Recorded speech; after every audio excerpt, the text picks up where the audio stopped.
After a long wait, KartRider Drift is finally here on mobile and PC if you're not into it. It follows in the footsteps of previous entries in the series.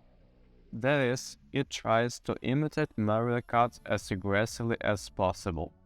Given that the world's most famous plumber racing game is the best in the go-kart scene, that's not a bad goal, but how successfully it managed to translate the series is debatable.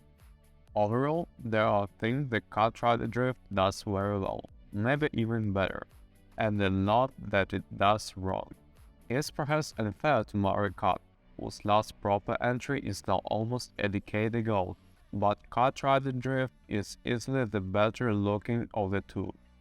Mind you, this is a small margin, which is a bit disconcerting given the 2 years of progress made in the visuals since 2014. But that's a good thing, because his cute cartoon actually appears on the screen of a decent phone. Items also have a huge plus. We wouldn't go so far as to say they're better than Mario Kart, but there seems to be a lot more skill involved in using them. Magnet, for example, is great when used against a ranged enemy, as it slows them down and speeds you up at the same time. However, use it against a close opponent and you'll catch up to them only to have the magnet pull them back forward. There are also many similar objects, including walls, that can block your passage as well as your opponent's, and a water ball can trip you up if you're not careful. You also have to manually point at most items, which is a stark contrast to Mario Kart's well-abandoned approach. Sure, there is a huge skill element to Mario Kart, but it feels almost optional compared to KartRider, which forces you to aim and think with most items.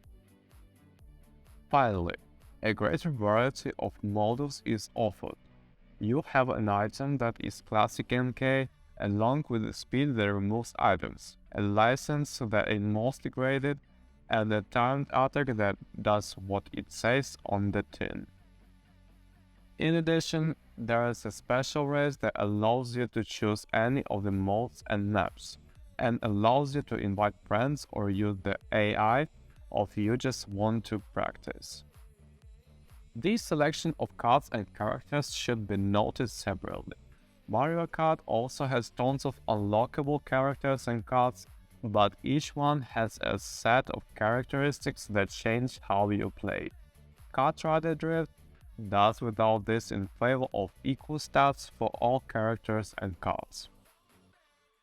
Whether it is good or not is subjective, so a few positives, but at the end of the day Mario Kart isn't.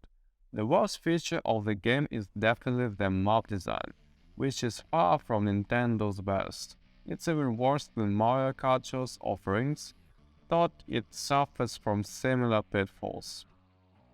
The tracks are overly simplistic and short, so much so, in fact, that there's usually only one turn per track that requires the main drift feature. Speaking of which, it never feels quite right. It's too easy to drift and you never have to drift long enough to get a boost, which by the way is so pathetic and it's not worth it. In Mario Kart, drifting not only helps you get around tight corners, but it's also a vital mechanic in terms of gaining speed.